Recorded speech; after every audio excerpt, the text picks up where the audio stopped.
लोगों में पेशेंस कम होता जा रहा है, उनका अटेंशन स्पैन भी कम होता जा रहा है। तो ये पेशेंस क्यों कम होता जा रहा है, ऐसा क्या रीजन है?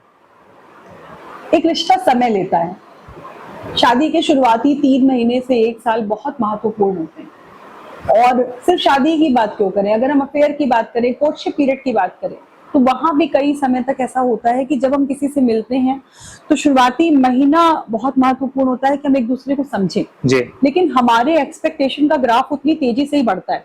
और उतनी तेजी से बढ़ने के कारण जो इस बात को कोई अदरवाइज लेने की बात नहीं है, लेकिन जो एक लड़कियों के अंदर उनके स्त्री होने का जो एक फेमिनाइन वाला जो एक आजकल रवैया हो गया है कि नहीं भाई बराबर का है सब कुछ, वो भी बहुत बड़ा कारण बन रहा है इस चीज में कि उनको लगता है कि अगर आज वो एक अच्छी बात है कि अगर आप एक रेस्टोरेंट में बैठे हैं और आपने अगर कॉफी पी तो आप दोनों ने मिलकर बिल दे दिया, वो ठीक है।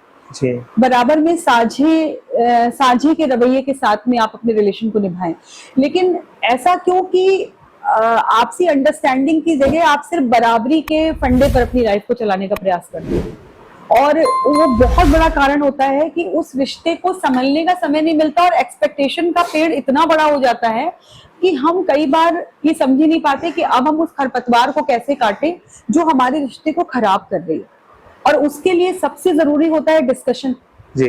और आजकल के युवा जोड़ों में इंटॉलरेंस बहुत ज्यादा हो गया है, लिसनिंग कैपेसिटी बहुत कम हो गई है और यही कारण होता है कि हम सुनने से ज्यादा बोलने पर विश्वास रखते हैं और वो बहुत हद तक हमारे ना सिर्फ हस्बैंड वाइफ के बल्कि सारे रिश्ते जितने होते हैं उनको भी डैमेज करता है।